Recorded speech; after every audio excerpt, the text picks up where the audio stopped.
It's always a delayed reaction on YouTube. It's coming. It's coming. All right, we should be. It's always a delayed reaction on YouTube. Yeah, perfect. Welcome back to Boss Uncaged podcast. So today's guest is an interesting guest, and I'm reading his bio and I'm reading his legacy. And you would think like something simple as lawn would not have built such a robust entrepreneur and environment. So you guys know I like to give whoever I'm interviewing a particular title, and I think this title is well deserved. I'm going to deem you the lawn boss. So why don't you tell our audience a little bit about who you are and what you do? Oh, the lawn boss. I like it. I'll take it. I appreciate it. Thank you for that great intro. So my name is Bryan Clayton. I'm CEO and co-founder of a company called GreenPal. And so GreenPal is an app that works like Uber, but for lawn mowing. So if you're a homeowner and need to get your lawn mowed rather than calling around on Craigslist or something like that, you just download GreenPal, pop your address in, you'll get 4 or 5 quotes back in a couple of minutes, hire the contractor you want to work with. They come out, mow the yard for you, and you just pay them right through the app. And then you can just set it up for the whole season right through the app. So kind of like set it and forget it. I guess you could say GreenPal is like a 9-year overnight success. My 2 co-founders and I have been at the business for almost a decade. But now we're nationwide in the United States, a few 100,000 people using the app, and we're doing multiple 8 figures a year in revenue and self-funded, haven't taken on any outside capital to build the company. I mean, he's so low key and relaxed and it's so like nonchalant. But did you not listen to the numbers of this man just say, we just make about 8 figures per year? And I think you said like 100,000, right? Dude, you have over like closing on 400,000 active reviews. Like how the hell, like I want you to back this shit up. I want you to take it back in time. And I want you to kind of really explain this to people because, there's lawn care professionals that people say, hey, John, come and mow my lawn, water my plants. And you took it to a whole nother level to where you created a platform that allows all these different providers to have access to the community of people. So you created a damn platform. So I want you to talk more about like, how the hell did you even say one day, the hell with mowing lawns, I'm going to create a damn platform to do this? Yeah, that's a great question. And I appreciate the kind words. I guess, for us, we're 9-10 years in, and it's like the Jeff Bezos quote, it's always day one. You never feel like, oh, I've made it, well, look how far we've come. Yeah, we've got 300,000 people using the product right now, and we're profitable and doing well, still growing fast, but we want to get to $100 million. And so we're sitting here figuring out, okay, how are we going to get there? It's like business is like this video game, and like every level there is a new final boss, and it's like every level there's a new dragon you got to slay. And so that's where we're at now, and so yeah, I appreciate that. We've come a long way. Started off really humbly. The first year we ended up with like 20 customers and like $3,000 total revenue. So we've come a long way from that. But what's funny is that, a decade in, the problem we're solving back then is still the problem we're solving today. It's how do we make ordering a lawn mowing service quick, fast, cheap, easy, reliable, predictable, like running water. And we've been working on the same problem for 10 years, making it better and better and better. And the idea came from my first business was actually a lawn mowing business. I actually started mowing yards in high school as a way to make extra cash. And I ran a lawn care company for 15 years and ended up building one of the largest landscaping companies in the state of Tennessee where I live. And in 2013, sold that business. And so sold it to one of the largest landscaping companies in the United States. And after that, I retired. I didn't have to work anymore, which was nice. But I got bored and I thought, well, what am I going to do now? And I thought, well, an app needs to exist to do this thing that I know very well. And so I guess it's kind of like it was authenticity as a competitive advantage. But that was the only thing that we had going for us was the domain experience that I had from 15 years in the industry. We didn't know how to write software. We didn't know how to code. We didn't know how to market software. So we kind of had my 2 co-founders and I had to teach ourselves these things along the way. And that was really tough. But we stuck it out, and luckily we did. And luckily we didn't raise any outside capital. And luckily, we just kind of kept our heads down, kept working. And now here we are, a 10-year overnight success. Nice. No pun intended, but I mean, you took the grassroots way, right? I mean, you kind of, and I think when it comes down to like business structuring, obviously you get funding, get angel investors, but from your standpoint, I mean, you learned the business, you built the business, you sold the business, you took the capital from that business, reinvested, and made your original business essentially a joke in comparison to where you are right now because you systematize it, right? So, yeah. Like, I want to talk about you a little bit. Like, if you could define yourself in 3 to 5 words, what would those 3 to 5 words be? I think, well, one of the words would be consistency. I think one of my superpowers is consistency. It's just showing up day in, day out, doing the little things, doing the things that suck. One of my favorite quotes is a Mike Tyson quote. He says, "Do the things you hate, but do it like you love them." And so it could be anything from writing blog posts to reaching out to journalists to, I actually love doing podcasts like this, but there's stuff that I actually still don't like to do a decade in that I still do. So that consistency, showing up day in, day out. Authenticity would be another quality that I try to ascribe to. It's like I don't try to be something I'm not. I don't try to be. I don't try to chase flashy things. I think there's correlation between the least sexy your idea, the greater your chances of success. I've spent 22 years in one industry, the lawn care industry. I ran a company in the industry, and now I run the world's biggest platform that systematizes that industry. And so I haven't tried to like chase all of these bright shiny objects, this one thing. And then I guess the other thing would be, maybe I would like to say a value that I try to live by is courage. I think every good story requires some element of risk. And for me, it was scary when I sold my first company and had to kind of reinvent myself as a tech startup entrepreneur, which I had no clue what I was doing. I was way out of my element, but I just stuck it out, kept trying to learn from people smarter than me. And so I think, if you're gonna start a new company, you're gonna start a new startup, it's gonna take some courage, and particularly the first 2 or 3 years, because you're not gonna make any money, and you're just gonna have to stick it out. Definitely. I mean, just listening to you speak, I mean, I could see that, like you said, you get up and you roll with it, and you're living and breathing this every single day. So I think two things is what you just said. I mean, you brought the Mike Tyson quote in there, and just talking about the experiences. So any entrepreneur journey, there's always, like, I always say, the toilet bowl moment when you're sitting on the toilet bowl and it's full of and you're like, what the hell am I going through? So what was your worst experience within that first 15 years to kind of where you are right now? What did you really have to overcome, or the thing that you remember having overcome the most?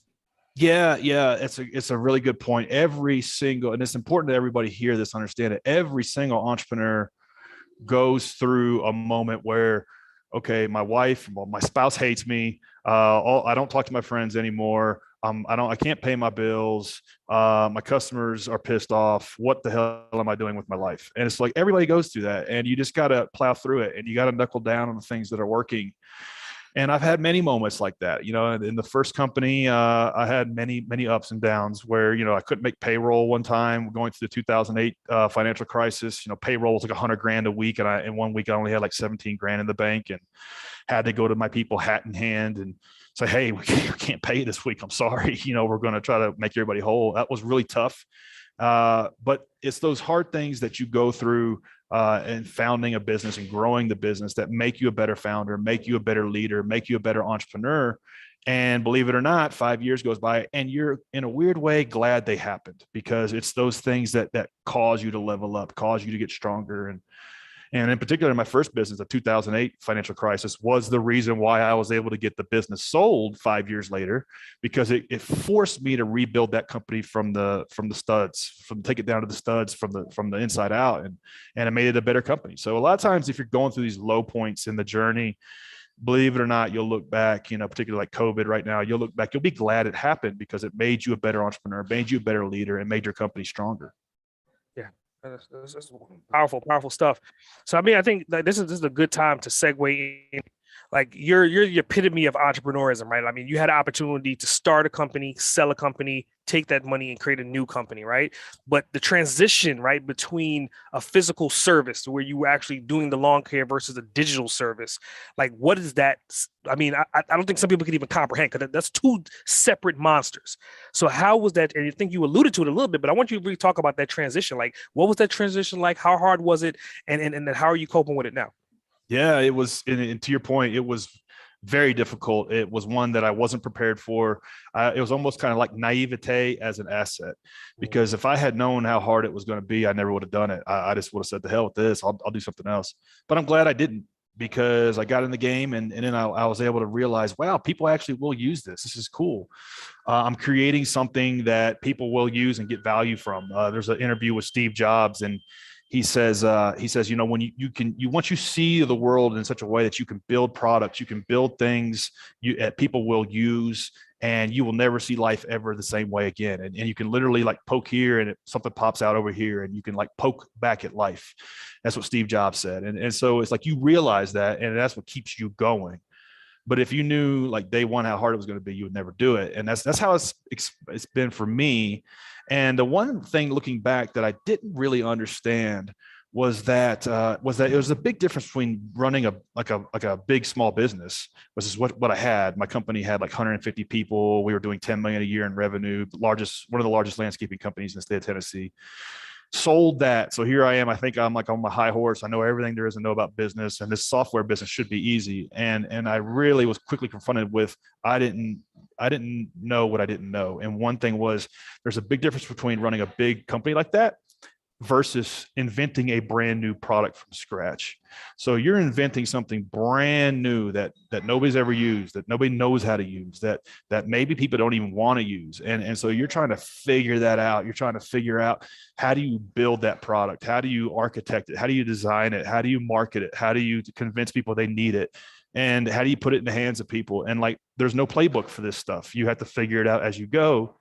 And that's really, really maybe 10 times harder than running a big construction company or a big landscaping company or a restaurant group or something like that. Like the playbook has been laid out for those businesses.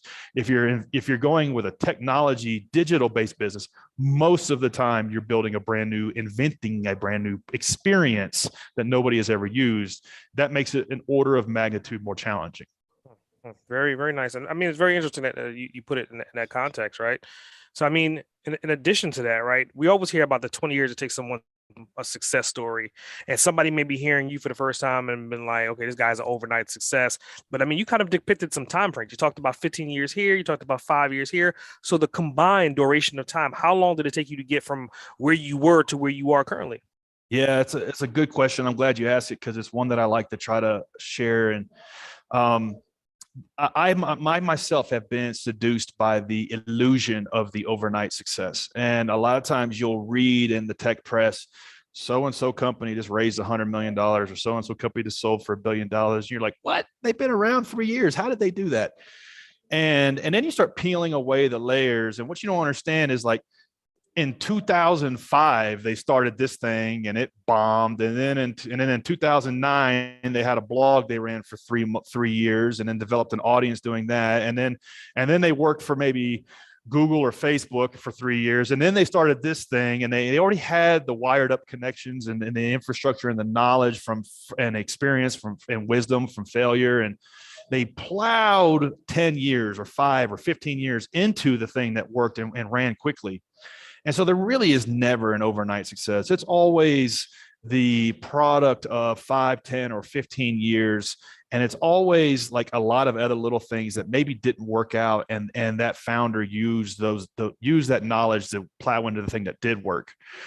And so for me, first 5 years of running my first company, it was me on a mower, like literally mowing grass, and then I had a couple employees here and there. And then I try to figure out, okay, how can I get this to 10 or 20 or 30 people? And it was 5 years of that. And then it was 5 years of running a company with 50, 7,500 people. It's just 15 years there, just learning the block, the nuts and bolts of running a business.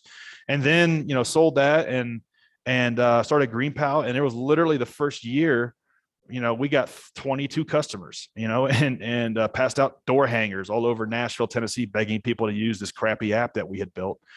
And then it was another year, like trying to okay, how can we make 100 customers in a week happen? And then figuring that out. And, now we're doing thousands and thousands a day, but it's very, very, very slow. All these things take time. You can do things to accelerate the process by learning from people who have already done what you're doing, and studying, like a lot of the things that people are putting out. You can go to YouTube University and learn pretty much anything you want to learn. So in many ways, it's easier today than it's ever been. But at the same time, a lot of these things take 3-4 years just to figure out what the hell you're doing, and a decade to make something great. That's usually the case. So, I mean, this is to say, put time travel on the table, right? If you could time travel back any duration of time within the last 10, 20, 30 years, what's one thing that you would go back and change, or something that you would tell yourself to do something uniquely different to get you to where you are a lot faster? Yeah, it's the power of delegation and really trying to figure that out quicker. Couple things happened, and you know, when we built GreenPal, here's something that happened. We didn't know how to code, we didn't know how to build software, and so the first thing we did was we outsourced everything to a development shop, and pissed away like $150,000 doing that. They took 9 months, built this thing, and it was a total piece of crap, and it didn't have the features it needed. It was clunky, buggy, didn't work. And we were quickly confronted with the reality of, okay, if we're going to be in the tech business, we got to learn how to build tech. We got to learn how to write software, and we had to teach ourselves these things. And so then we had all the scars from wasting $150,000 of our own cash. And this was very much like money my co-founders and I pulled together, credit card checks, loans from mom, you know, liquidated 401ks. It really hurt to lose that money. And so once we got back on our feet and learned how to build software, built the second version, we held on to that for too long. We didn't build out the team around us quick enough, and we didn't delegate again soon enough. So we made a mistake of delegating too quickly, and then we made the mistake of delegating too late. And so if I could do it all over again, I could have probably saved myself 2 or 3 years by saying, okay, yeah, we know how to do this. We're doing it ourselves. Let's quickly develop a process and delegate it to somebody who's better than us so we can move on to this next thing. Whereas we just stayed in the trenches and kept on doing it ourselves for way too long. So, you know, the tendency, especially with a lot of new founders, is to delegate everything right off the rip. And that's a mistake, because you're delegating from a standpoint of abjuration. It's like, I don't know how to do this. I don't want to do this. You handle it. That's usually always a recipe for disaster. You want to be able to delegate from a standpoint of stewardship, which is, here's how we do this. This is why we do it this way. This is how long we expect it to take. This is how long it should cost. Here's how the quality control measures we have in place to understand that what we're getting is good. And here's when we expect it back by. And if you can't deliver on that, we'll get somebody else. And that's stewardship delegation. And really the only way to delegate from a standpoint of stewardship is to like get the 80-20, you know, nailed on whatever it is, doing it yourself. And then like, let's quickly get somebody in the seat, get them working on it full time. And like, just these simple concepts took me too long to figure out. So if like we could get into the DeLorean and go back in time, that would be a mistake that I'll help myself avoid. I think that's an interesting pain point that you brought up, and just dissecting and talk about that for a little bit, right? So on one hand, you're saying that you guys jumped the gun too early to essentially outsource the development of creating an app, but on the other hand, it would probably be taking you some time to get you and your partners up to speed to be able to know how to create an effective app. So let's talk about this from the devil's advocate point of view, right? So if you guys had took the time and created the app, and you paid someone to create the app, I guess the only difference between the results of that first app would have been saving of that 150,000. Because again, you guys would have been building your first app. It would not have been as good as the app is currently right now. Is that a true statement? Yeah. That the time and the money and the time, because we wasted a year with those guys. Okay. And we were seduced by the fallacy that we could outsource the tech and never have to bring it in house. And so looking back, it was as silly as like trying to start a 5-star restaurant with no chef, no recipes, but a great looking storefront, awesome tablecloths, nice hostess at the front, maybe even an awesome point of sale system we bought somewhere, but no chef. And that's a recipe, like that's not going to work. And so that's what like starting a tech company with at least, a co-founder who's a developer, or, like you need to have that stuff in house. Paul Graham calls it a hacker and a hustler. Like ideally you have somebody that can hack together the tech side, and a hustler, somebody that can make it rain on the sales side, drive the business forward.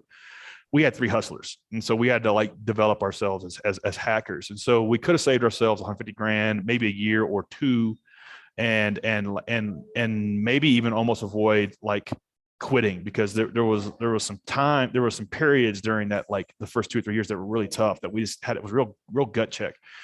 So that was a risk, that was a risk that we may not have never made it, because we would have been just too far knocked down. And so like that, looking back, like that's a mistake I would avoid. The other thing is entrepreneurship is full of all of these dichotomies.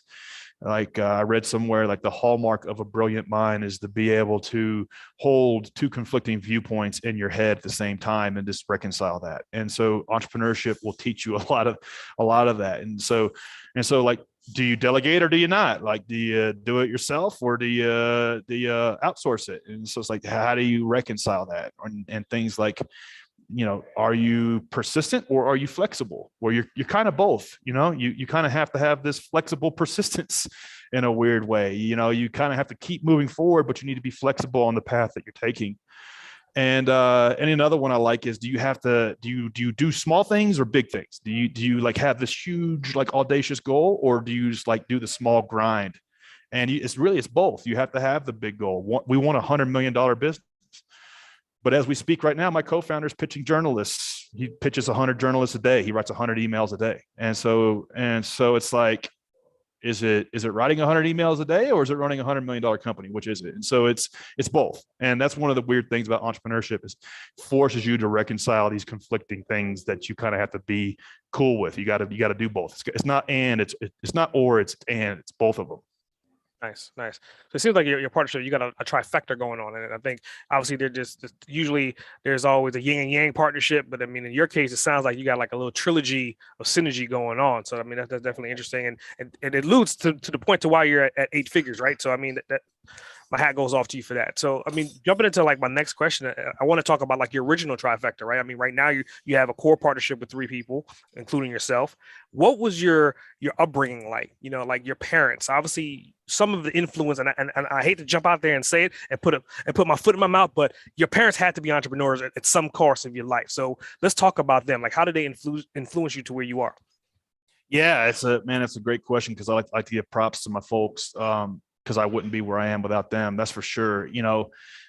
Both my parents were. My dad was in the military, and then he went into manufacturing. My mom was a professor, so they were not entrepreneurs. I was the first business owner in our family, but my dad forced me to go mow my first yard when I was like 14 years old. He said, "Hey, get off your ass. I got a gig for you. You're going to go mow the neighbor's yard." And I was playing like Super Mario Kart or something, and he made me go mow the neighbor's yard on a hot summer day. He actually mowed it with me. And then after we got done, he like walked me around and pointed out all the areas that I missed, and like taught me the value of a good job. And I got paid $20. And back in 1994, that was a lot of money for an hour's work. And so I learned something really, really salient. It was just, man, this is it. This is what I'm going to do with my life. I'm never going to work for somebody else. I'm always going to be working on my own thing. I didn't think I was going to be a lawn guy my whole life, but the idea of being in charge of your own, having agency over your life, and being in charge of how much you wanted to work and how much effort you wanted to put into something and how much you were going to get back out. I learned at age 14 because of my father, because he forced me. I wasn't born to like want to go just, go out and bust it and be entrepreneurial. He forced me to do that. But after that, it really, man, I really took to it. The first thing I did was made a bunch of door hangers or flyers on my old school desktop computer. And I guess I was lucky enough to be in a household that has had a computer back in 1994. That was a lucky thing for me. And my folks provided me with that. And then I passed out flyers all over the neighborhood. And by that first summer, I had like 10 customers. And I always had more money than my friends. And I loved that. Like, I always, not in a competitive thing, but like I could be generous, and I could, back in the mid 90s, I was walking around with $200 or $300 in my pocket as a 15-year-old kid. Like that was big for me. And it's never always been about the money, but like that felt good. And I remember how that felt. And that was one of the things that set me on my path and never looked back. And I went to college, but probably shouldn't have, because I still ran that company all through college. By the time I graduated college, I had 20, 30 employees and made a business plan and made it happen. Nice. Very, very, very, very nice. So, I mean, just talking about like coming from like your upbringing with your parents and like family into today's world, right? Like, how do you consistently do what you're doing, but also make enough time for your family? Like, how are you juggling both these lives? Yeah. I think in the early years, it's hard. Now I'm 10 years in, we got a team of 40 something people working with GreenPal, several 100,000 customers, 30,000 lawn care services using the app. And so now we got some momentum. It's still day one. We're trying to triple the business, but I don't have to put in the 7 days a week, 100-hour weeks anymore, like I did the first 3-4 years. So, the unpopular answer is there is no balance when you're first getting started. When you're trying to go from 0 to 1 and like maybe the 10 levels of the video game, the first 3 levels, it's going to be like your soul, everything you can pour into the business is just going to have to, it's going to require that. It's 7 days a week, because you're doing 3 things at the same time, particularly in the early days. You're working in the business, you're doing writing the code or writing the blog posts, or in my case, mowing the yards.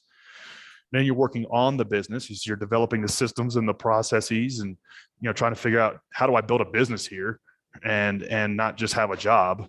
And then you're doing a third thing, is working on yourself. It's like, I don't know how to write stuff. I don't know how to write code. I don't know how to design software. I don't know the first thing about, leading a team of engineers. I don't know how to put together a growth hacking team, so you're working on yourself. So you're doing those 3 things. You just can't do those 3 things in 40 or 50 hours a week. I mean, you just can't. And so it's going to take a lot of time, 70, 80, 90 hours a week in the first few years. At least it's been my experience. And so as it relates to like a personal life, there is none. If you've got 2 or 3 kids and a mortgage and 2 car payments and maybe even putting a kid through school, starting a startup's not for you. It's going to be really, really tough unless you already have like a win under your belt. Like, you've already built and sold a company, or you're already a known commodity, and in which case somebody's going to give you a ton of cash to build it. But that's usually rarely never the case. So that's the unpopular opinion.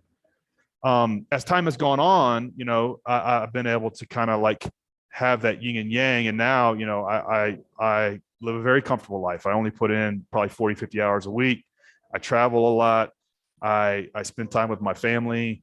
I go on vacations a lot. So now life is a lot better than it was for a few years. But my point is, it's like, you're going to have to run hard for a period of time to get some momentum going. And then you can pull back a little bit after you've delegated out to a great team around you. Got it. I think probably the most boss shit I ever heard, and it came from you in the last 30 seconds of that conversation, was like, well, I only put in 40 to 50 hours now. It's like, that's the average 9-to-5 employee. And he says, I only put in 40 to 50 hours. But I mean, that goes back to your dedication, right? I mean, you wouldn't be where you are if your ass was cutting back and slowing down. Like you said, every day is day one. So again, man, my hat goes off to you. So I mean, that leads me to like another question. So if you're still pushing that 40, 50 hour mindset every single week, right? What does your morning habits, your morning routines look like? Yeah. And so it's not all about just clocking hours, but a lot of times, that's what the marketplace is going to require you as the founder. The marketplace doesn't care who you are. It doesn't care where you went to school. It doesn't care what your background is. It doesn't care who you know. It doesn't care what networking you've done. The marketplace wants one thing: a great product, a great customer experience. Marketplace demands innovation. And so you, as the leader, as the founder, you're going to have to put in that time and that work. And one of my favorite quotes is by Jeff Bezos. He says that the thing I love the most about the customer is that the customer is always discontent. And so like that discontentment of your customers is going to require you as the founder to always be pushing the envelope. And so now, like, the time I put in is more high leverage time. It's working on the business. It's working on myself. It's what in the 7 Habits of Highly Effective People, which is one of my favorite books, Dr. Stephen Covey, he talks about, you need to be working on the things that are important but aren't urgent. Mm-hmm. So it's like most of our days are dominated by the things that are urgent and not important. And we got to get out of that quadrant and move into the things that are important but aren't urgent. So the things like strategic planning, the things like culture, like recruitment, what our next marketing channel looks like, what the next product feature is that's going to drive a better customer experience. Like these things aren't burning the house down today, but that's where I need to spend my time. So I try to spend as much of my time as I can in that quadrant of things that are important but aren't urgent. And I really only try to get 3 or 4 good hours a day. And then everything else I'm doing is like teeing that up and making that happen, or supporting everything around that. And so a lot of it today, it revolves around things like, the consistency of the routines, the checking in of the teams around me, removing log jams of those around me, keeping myself in good physical shape. I've gone through times of the last 20 years where I let that go, and the business as a result suffered. So a lot of it is just working a routine that I like, that I enjoy, that I'm happy with, that I'm having fun with. And I think that's going to be a signal for me the next 10 years. The minute I'm not having fun running this business, I'm going to hand it off to a professional CEO or sell it. Nice.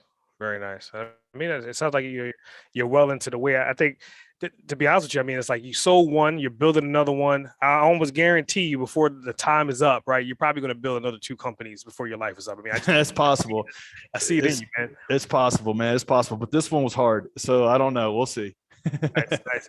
So I mean, you brought up effective habits. You're talking about the book. So like my next question is a 3-part question, just generally about books. And this is like one of my favorite parts of this podcast, is that it gives me insight to kind of what you're reading. So the 3-part question, right? Question 1 is, what books do you remember reading that helped you to get to where you are? Second part to this question is, what books are you actively reading now? And the third part to this question is going to be very interesting for you, is like, have you had an opportunity to author any books as of yet?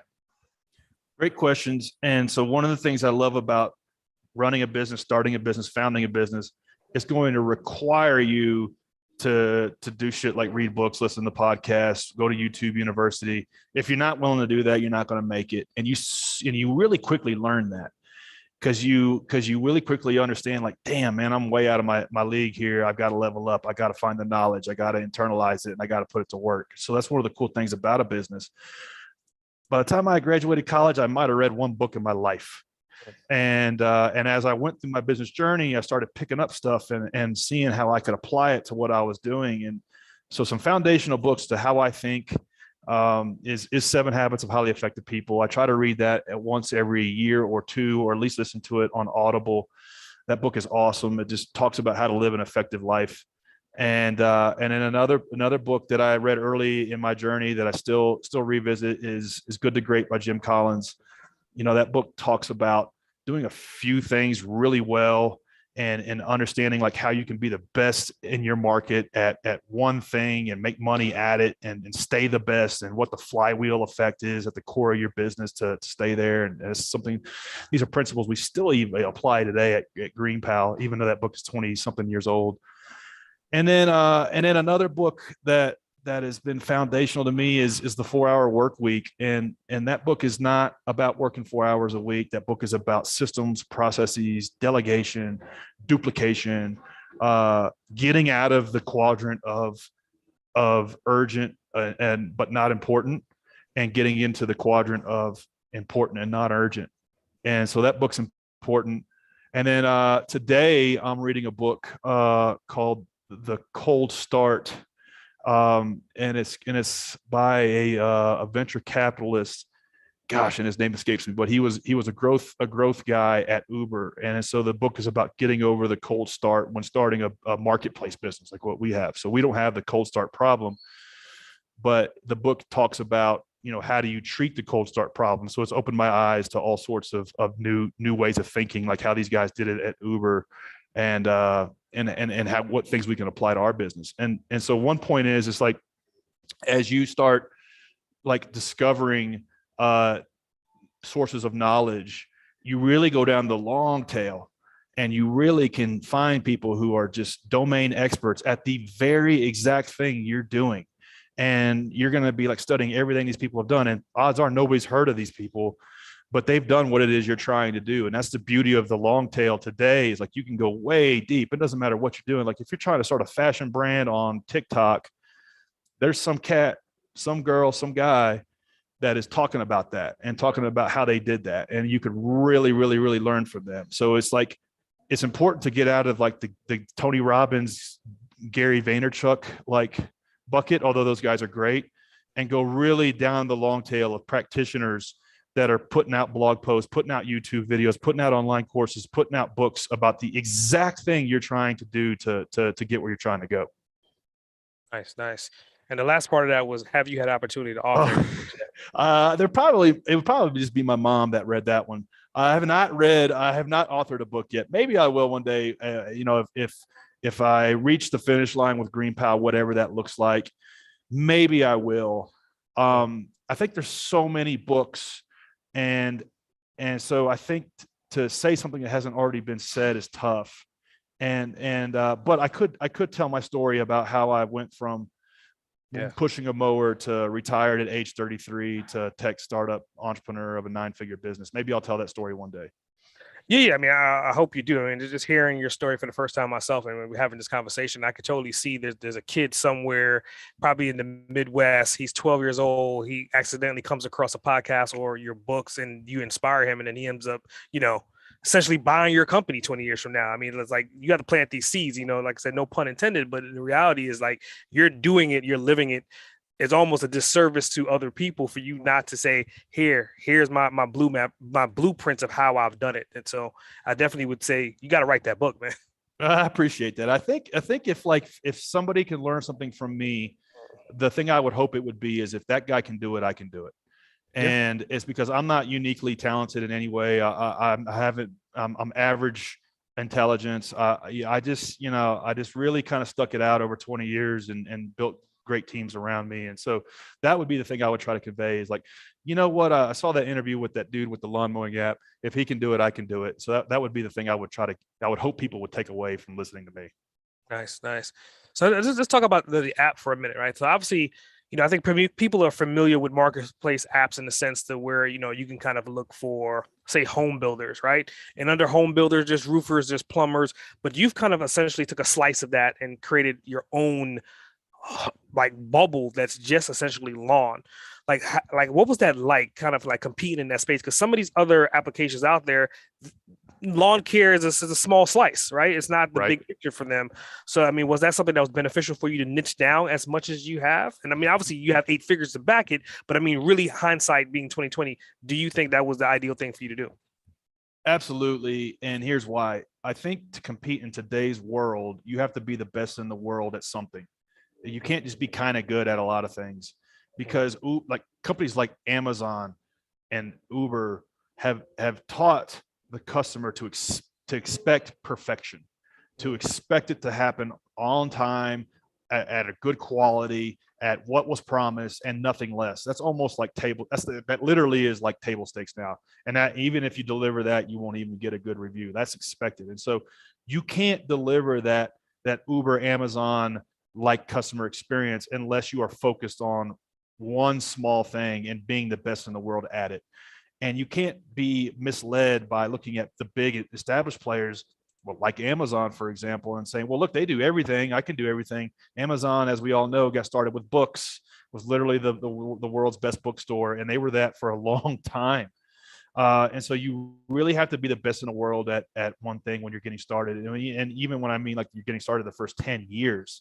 And another thing is like when somebody comes to your product, your property, your website, your app, you have to be able to answer 3 questions in 3 seconds, maybe even 2 seconds. You have to be able to answer, where am I? What can I do here? And why does it matter? And if you're like 4 or 5 different things, you can't, you don't have clarity around that stuff. And like the clarity trumps everything else. Clarity like trumps persuasion. Clarity trumps marketing. It trumps brand. It trumps everything. It's like, okay, what can I do here? Oh, wait, order a lawn mowing service today, even if my grass is 4 feet tall. Yeah, I'm sold. That's what I need. Like you have to be that good. And so for us, one of our like keys to success is ignoring all the other stuff and just focusing on this one chore, this one thing. Let's make it quicker, faster, cheaper, better, more consistent, more reliable. And that's been core to our success. Maybe one day we'll go into like other home services, but not for the foreseeable future. Got it. Got it. So for right now, your long-term goal is essentially to become $100 million corporation. So this next question is stemmed based upon that. Like, so where do you see the company and yourself 20 years from right now? Hopefully I'm still running it and hopefully I'm having fun doing it. I think every company, the primary bottleneck is like the founder's limitations. And so I haven't reached, I don't think I've reached that yet. But once we do, if we do, then maybe I won't be at the helm. I think every company goes through 3 phases. Like you go through the startup, the grow up, and then the scale up. And so the startup is like, hell, I'm just trying to solve I solve a problem. I have this idea. I think it might work. Maybe I can get 20 customers or get 100 customers, and let me figure that out. It's product market fit. Let me get that figured out. And then you maybe get that figured out, and then you grow up in the grow up phase. It's like, okay, I'm doing 100K a year. I want to do 1 million a year. Or, I'm doing 1 million a year. I want to do 10 million a year. That's like that kind of that grow up phase. And then there's the scale up. It's like, let's blow this thing out. Maybe we go raise money, maybe maybe we hire a rock star CEO or something and take this thing to 100 million and beyond. I think I'm pretty good at the first two phases. I've never done the third. And so what I might find out is I'm not good at that and I'm not enjoying that. And then I'll put somebody in that role, or I may sell the company. I don't know. So the next 10 years, 20 years is largely dependent on, am I enjoying it? Am I having fun? And am I the best person in the role to lead the team forward? And if I am, I'll stay there. If I'm not, then I'll turn it over to somebody else. Nice, nice. So I mean, that kind of opens up a gateway for me to actually this next question. 'Cause you're talking about particular roles, right? So if we're talking about roles as far as CEO stepping in to possibly then run the company, just step it back a little bit, because I mean, what's really feeding your enterprise is essentially your clients, right? So who is your ideal client avatar? And I'm asking you that because again, it may be the average person that owns a lawn. It may be the actual person that's going to be doing the work. Like, who is it that should be on your platform, and why should they use it? Yeah, it's a great question, because when you have a multi-sided marketplace, Mhm. you're often confused. Do we have two customers? Do we have one? How does this work? Who's more important? And for us, the customer is the lawn care service. That's the customer. Because if they're not happy, if they don't love doing it, if they don't love using it, if they don't wake up every day, check their Green Pal app for the lawns they got to mow that day and do a good job for their clients on the app, well, then we don't have a system. We don't have a product. So we really kind of bias towards, are these folks making material income on the platform? Are we able to double or triple their business in the first 3 months? Are they sticky? Are they sticking around to use it? And if they are, then we have a product in which a homeowner can kind of order them off the shelf, so to speak. Mm. So a lot of times, if you're a rider for Uber, you're the customer, and you think you're the customer, but you're not. The driver really is the customer, because that's where they're constrained. They're always constrained by getting more drivers on the platform. There is no shortage of people who want to ride in 1 minute across town for $7. There's no shortage of those people. There is a shortage of folks that are willing to take that gig. And so that's who their customer is. And so for us, that's how we look at it. The customer is the lawn care service. That's who we optimize for. That's who we care. We care about both sides, but we really, really deeply care about the lawn care service, and giving them an opportunity to make material income on our platform in a much quicker, faster, cheaper, easier way than they could out in the wild, wild west. And so that's how we look at it. Nice, nice. So based upon that, just talk about, we don't have to get into exact numbers, but just listening to your premise. So I guess you're just saying is that the service providers are essentially paying to play on the platform, and then you're bringing the customers to them. So you're taking part of that profit that the customer then renders to that service. That's right. Yeah, the service providers come onto the platform. It's free for them to join, free for them to use. They just pay a transactional fee for all of the work they do on the platform, and that Nice. fee varies based on how much volume they're pushing through the platform. Now, on the other hand, we measure these folks rigorously. Mhm. So we measure them in terms of reliability, how often they show up on time. We measure them in terms of consumer happiness. How often do they get booked a second mowing and a third mowing? That's a very strong indicator if they're doing a good job. And then also the qualitative reviews, like we have the standard 5 star review system for every mowing, and we use that information to understand, okay, these are the best lawn care services in Indianapolis and Indiana that you can hire, and then here's the ones that aren't so good. We don't show those, or we expel them. And so Mhm. we use the data to promote the good business owners, the ones that really do care, that want to take care of people, and kind of demote and expel the ones that aren't so good. So then homeowners get value from using it. Nice. Very nice. That sounds very, very, very sexy for sure. So this next question, I mean, obviously you're into app creation. You created an app that has a specific need and requirement, and it gives the results that the audience is looking for. But I think most people don't realize that even though you're a creator of an app and you have an app platform, there's probably several other apps outside of your platform to help you manage and do your day to day. So outside of your platform, like what apps or software do you use that you would not be able to do what you're doing without having access to? Yeah, it's a really, really good question, because a lot of times, like an idea, if your idea is too early, Mhm. it's the same as being wrong. And these days we've got Instacart, DoorDash, Postmates, all these apps for delivery service. for food delivery. And these apps are possible now because of mobile technologies, mobile payments, mobile apps. Whereas like 30 years ago or 25 years ago, there was a company called Webvan that was trying to do the same thing, and they pissed away like $3 billion in capital, which was probably 2 or 3x the amount back then. And so it wasn't that they were wrong; it's just that they were too early. And so a lot of the dynamics around being too early is there the infrastructure that you can build on top of. And so for us, a couple key things is Stripe for payments. We've been able to build right on top of or literally standing on the shoulders of giants to be able to build on top of their financial infrastructure, because everything from like charging the right amount to the right person at the right time, and then separating out who gets what, the platform gets X percentage, the vendor gets X percentage, and really just making that flow smoothly is, without Stripe, we wouldn't be here. So that's a big one.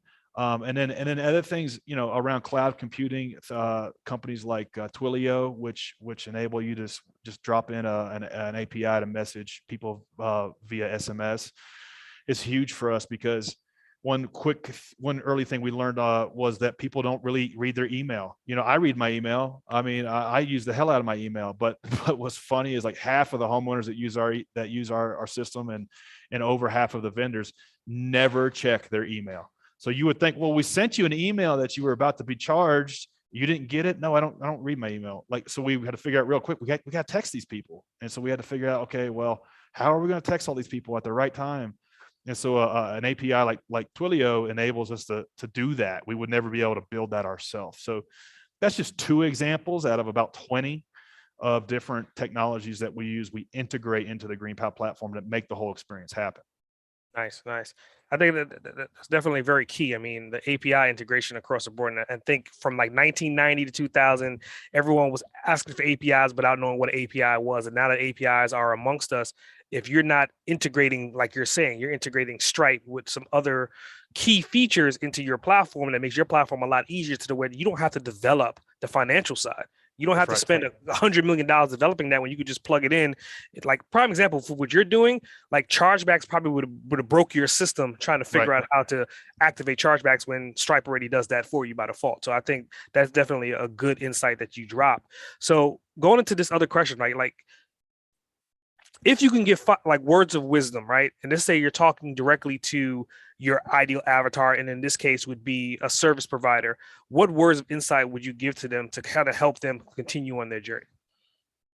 Yeah, so somebody that is looking to start a lawn mowing business, or is in their lawn mowing business and struggling, one thing I would tell that person, and maybe anybody, is that the lawn care business is the greatest business in the world to learn how to run a business. There are the top 20 things you need to know for any business you can learn in the lawn care business. So things like customer service, organization, quality control, routing, optimization, processes, good marketing, preventative maintenance, things like that, you can learn in the lawn mowing business. So step 1 is like, hey, I know you may not want to be in the lawn mowing business, but hey, maybe you just do it for 2 or 3 years and get the wind under your belt and put some money in the bank, and then you can do something else. So that'd be the one thing I would say. And then the other thing is, boy, do I have a product for you, because now I can give you 100 customers in a month. I'll get you paid within 24 hours. We all organize and manage your route for you. It's a CRM and marketing optimization, automation, all in one platform, and it's free to use. You just pay a percentage for the work you do. Oh, and by the way, you can add that on to the jobs that you do. So that would be like how I would frame it to service providers. And it's a pretty no brainer. Like we were able to get enough of these folks to sign on to tee them up for homeowners. So that's how I would frame it to them. And then anybody that's thinking about starting a business, particularly a tech business, you can think that maybe you're too late. You can think that maybe you waited too long or you missed it. And the reality is you didn't miss it. It's always going to get bigger and bigger and bigger and bigger. Even if you think about software, do you think software will be around 100 years from now? Yes. Well, how long have we really had good software? 10, 20, maybe 30 years. So we're really still very much in the first or second inning of this. It's always going to get bigger. So get in the game. Yeah, I definitely, I 100% agree with you. I mean, it brings to a point to a statement that I made before. It was like everyone in today's world is so accustomed to messenger, but all of this started from AOL Messenger, which was like the slowest damn thing on the planet, to where Right. only like 1% of the 1% even had access to a computer with dial up to have this messenger service, and now everyone takes it for granted. So to your point, it's definitely very valid. Um, so going into like, how do people get in contact with you? I mean, do you want to send them to your website, social media? How does one get in contact? Yeah, anybody that doesn't want to mow your own yard, just download GreenPal in the App Store or Play Store. You get hooked up with a great lawn mowing service in less than a minute. Anybody wants to hit me up, as far as social, I put most of my time in Instagram, so you can hit me up on IG, just Bryan M Clayton, and just drop me a DM there. I'll hit you back. Nice, nice. So I got a couple bonus questions for you. All right. You brought up superheroes earlier on. So I just wanted to kind of figure like if you could be a superhero, who would you be and why? Ooh, I really, growing up, I read the hell out of the Punisher comic book series. Something about fixing wrongs in the world and making things right and delivering justice just resonated with me. And he was a tough bastard too, and he was real. He didn't have any like special superpowers. I think he might be the only superhero to not have any superpowers, and maybe I see some of myself in that. That I don't have any special, real, outstanding qualities. I just kind of work with what I got, and that's what that's the Punisher. No real superpowers. I could be wrong, but I think he's the only superhero that doesn't have any. I think it's him and Batman. Those are the two. Yeah, that's right, Batman too. Yeah. Well, Batman has billions of dollars. That might as well be a It could superhero. be it. Yeah. Frank Castle just lived in a sewer with with an armory. Pretty much. So, another question for you, right? If you could spend 24 hours with anyone, dead or alive, uninterrupted for those 24 hours, who would it be and why? Oh wow! So the big answer would be Elon Musk or Mark Zuckerberg or Jeff Bezos, and those would all be, to me, would be no brainers. But I think a lot, like to my earlier point, a lot of like what can be helpful is just dialing in on somebody who's already done what you're trying to do. And so for me, it would be a dude named Travis Kalanick, who was the founder CEO of Uber. Dude was just really relentless, really ruthless, really perseverant with how they started that company. I mean, you got to remember, like back 10 years ago, I mean, everywhere was trying to outlaw Uber, and everywhere was just trying to crush it. And they were like facing, taxi cab commissions and the taxi cab mafia and local like local stodgy regulation that was getting bought off by the taxi cab mafia. And so they just stuck that out. And like, I would love to learn like that level of resilience and perseverance from that man. So that's who I would spend time with. And he just seems like a nice guy. Seems like a cool dude. Cool. Yeah. I mean, you're sparking interest to me today. I mean, obviously, I've always been interested in Uber, but kind of like you're saying, the big three would have been like Elon or Bill Gates or Steve Jobs. But yeah, to your point, it's interesting to what they have done, considering they're kind of like the insurance agency, to where insurance companies have come, they've been purged out, gotten rid of, closed under, pushed out by the mob. Yeah. Uber is still here, considering that all these things still fall under taxis as well. So it's definitely yeah. That's and the other thing too is like, as it relates to mentors and people who you're listening to, like for instance, I was listening to an interview with Brian Chesky the other day, the CEO of Airbnb, and like that dude might as well be on Pluto compared to where I am. Like, he's running a $150 billion business. So I think if you can close the gap between where that person is and where you're at, I think the more helpful that it will be. Not that I'm anywhere near Travis Kalanick, but I think the more congruent and like the more related you can make the mentor-mentee relationship, the better. So it's like, let's say you're a real estate agent and you're wanting to start a real estate investment portfolio. I mean, you probably just need to be following around somebody that's got 20 million in real estate. You don't need to be thinking about what billionaires are doing. You need like the person who's at the next level of the game, learn from them, and then work your way up. That's been my experience. It's like, don't get too far ahead of who you're trying to learn from. Nice, nice. I think that's a good segue, right? I mean, you're talking about like the next level up versus 20 levels up. So you went from lawn care to lawn service through an app. Usually, and I'm being facetious here a little bit, right? The next level is usually investments, right? You're talking about probably real estate. Is that in your cards, or are you already playing in that market already? Yeah, no, well, so when I sold my first company, I plowed all the money into really illiquid long-term investments because I didn't want to ever mow another yard. Mm. And so I think if you're smart, you can develop different sources of revenue, of income. That way you don't have to like have all your eggs in one basket. And so for me, starting Green Pal, I was able to build it the way I wanted to because I didn't have to like rely on it for a to go to the grocery store that week.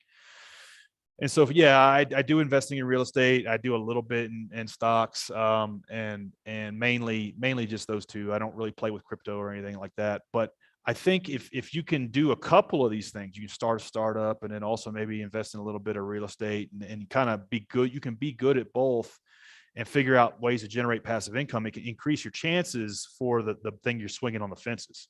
Nice, nice, nice. Great. Well, I mean, it was a hell of a podcast. And this is usually a time where I think you're a seasoned vet. You've been on like probably hundreds of interviews at this point in time. So what I want to do is I want to give you the microphone. The Boss Uncaged podcast becomes yours. Do you have any questions that you would like to ask me? Yeah, yeah. First off, great interview. I really appreciate the energy. Where did the name Boss Uncaged come from? Because I like it. Got it. Got it. So, I mean, as the story goes, it was, I still own another company called Cerebral 360. And much like what you were saying earlier, it was kind of like, it was more so internally to me, it was more personal to me, but it wasn't talking and resonating to my target audience, right? So I had to go through a lot of different things for like 15, 18 years, survived the stroke, came out the stroke, and I was like, okay, how do I reinvent myself? What am I going to do that's uniquely still me, but now talks to this community of people? And that's what I was like, I'm going to create a podcast. Oh shit, what's the name of the podcast going to be? It's sure as hell it's not going to be Cerebral Podcast. It's not going to resonate. So I sat down and I did what I do. You know, I branded it and I'm marketing and I'm sitting down, and then sure as hell it came to me. I was like, boss. A 4-year-old could spell boss. Yeah. Uncaged. An 8-year-old could spell uncaged, but the combination between the two becomes a synergy. It's like, I understand what a boss is, and I understand an animal wants to be uncaged, and I'm a boss and I want to become uncaged. And then once I saw the two words together, I was like, holy shit, that's it. And the rest is history. I really like it because what it kind of invokes to me is like, I've never had a job, but if I was going to work for somebody, I would want to like work for somebody who was charging the mountain, who was going up the hill, who was literally uncaged, and who was going to take me and the team to some place that we couldn't go by ourselves. So that's why I like that brand. That's cool. Cool. Well, I mean, I'm happy you said it, because I mean that's what I wanted to do, and I like that every single time I get that question and somebody gives me the response that you did is uniquely different. So the brand kind of invokes your own personal representation of you onto the brand, and that's what I want people to really understand. That's what branding really is. It's not really about yourself. It's really about how other people perceive it. That's right. That's exactly right. I like that. Well, it was a pleasure meeting you for the first time. It was a great show. I love having you. I think it's one of those things that I think 10 years from now, when you start the other company, I got to have you back again for sure. Because I know I'm putting it out there in ethos right now. This is not going to be your last stop for sure. Hey man, I appreciate that. Well, when I get Green Pal over 100 million, I'll come back on and we'll celebrate it. Oh, hell yeah. Yeah, let's definitely do it, man. So once again, everyone, the lawn boss himself, man. Pleasure having you. My pleasure. Thank you for having me on. All right. S.A. Grant, over and out.